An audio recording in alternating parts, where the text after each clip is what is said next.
And, of course, we're talking about the Israelite kings of the houses of Judah, Zerah and Pharez. Well, absolutely. We're talking about the dispersion of Israel. Right. And Paul knew that the nations that he went to were all dispersed Israelites. Yes. And his letters prove it over again and again. Yes. So that the universalists who want to interpret this phrase the way it has been translated, and you could say it like this: to bear my name before the nations, which Gentiles they assume means not Israelites. Right. Okay. And kings, which is another separate group, whoever they might be, and the children of Israel, as if the first two were different from the latter. Right, but the grammatical construction is called a hendiatricin, and it means one by means of three. It means that all three of these entities being mentioned are actually the same. The nations and the kings of the sons of Israel is the literal reading. Yes. Okay, very good. Well, let me finish with verse 16. For I will show him how great things he must suffer for my name's sake. So for the Paul bashers, these two verses, 15 and 16, are very succinctly declaring that Paul is a chosen vessel. Absolutely. The Paul bashers are doing us a great disservice. Yes. Because these verses not only do that, they prove that Christianity is for only the lost sheep of the house of Israel. Right, because of the bad translation, the universalists have chosen to universalize it, and the Paul bashers agree with them, not understanding the grammar here. Well, the Paul bashers' biggest mistake is simply taking for granted that the mainstream translators translated all this properly. Right, absolutely. And they botched it at every turn. Yeah, they universalized it, they twisted it and perverted it at every turn. Right. And this is one of the primary verses. Yes, very good. So let me just, one more question before we close this evening.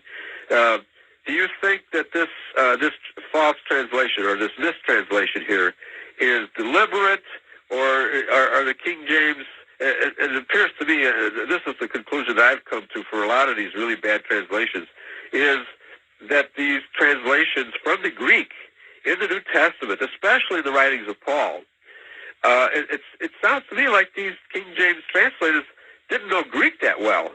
It seems to be on many occasions that they did not know Greek that well. Okay. And the men before them made errors. Yes. But the biggest error, the biggest sin of the translators of recent times, who should know better, who after 200 years, you know, the English, the scholarship that the Englishman has brought to the world is simply amazing. Right. The work that they did in the Victorian age and the age of the Empire, all right, the work that they did in archaeology and in language studies, and I do the best that I can to follow that legacy. Right. And that is why I use all classical English in the sense of, you know, Victorian English references.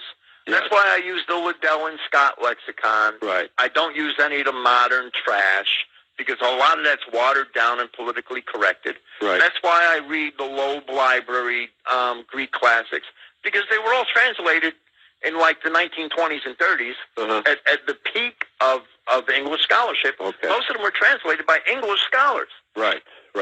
And so we can also detect in the New Testament a lot of Catholic influence as well. Okay. Right, and in the 1600s, when the translators did translate, if indeed they knew any Greek, they had to know some, right? Right. They had to universalize. They had to accept universalized interpretations. Yes. Because they did not. They knew they belonged in Christianity, but they did not know how. Right. They did not have the archaeology and the Greek scholarship and the scholarship in the classics that later generations had. Yeah, they did not understand that they were Israelites, and the Jews were making the claim that they were Israel, and so then who are we? Right. It's probably what they were thinking. They just took for granted the Jewish definitions of a lot of terms, like Gentiles. Right. But Jerome, when he translated the Vulgate, you know, there are other words besides gentilis that he could have used. Okay. But a gentilis indicates somebody of the same race. Yes. Not necessarily of the same nation, but of the same race. Of the same race, exactly. And there are other words in Latin that denote people of other countries Yes. that don't make that distinction. Okay. That don't have that connotation. Right. And the whole world has been fooled by the Jewish redefinition of the word Gentile to mean non-Jew. And it never did. And it never did. That's right. And Paul, the commission here to Paul is to go and bring the name of Christ before both the nations and kings of the sons of Israel. Right. And Paul's epistles prove over and over again, and he does it to the Romans, and he does it to the Corinthians, that they are the dispersed children of Israel. Right. And if Paul was going to pervert Christianity, we'd have an epistle of Paul to the Ethiopians, an epistle of Paul to the Egyptians, an epistle of Paul to the Hutus and the Tutsis. Right. We don't have that. There's no epistle of Paul to the Arabs. There's no epistle of Paul to the Babylonians. Exactly. There's no epistle of Paul to the Edomites. Yeah, right. Paul could have very easily perverted Christianity. Right. And the Paul bashers are just idiots for not seeing that. And of course, in other books, Paul definitely says that the Edomites are vessels fit for destruction. Of destruction, right. He does not include them among the Israelites. And he doesn't include any nation that's non-Israelite. Right. Every one of those people Paul wrote an epistle to were dispersed Israelites. Right, right. And he excludes the descendants of Ishmael, which is today's Arabs, right? Absolutely. He excludes them, explicitly excludes them. Right.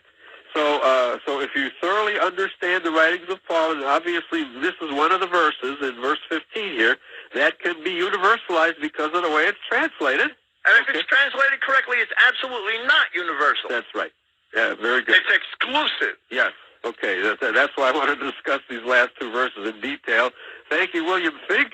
We are making mincemeat of the universalist interpretation of the Holy Scriptures, especially the New Testament. I love this stuff. All right? So thanks for joining me on this edition of Yahweh's Covenant People.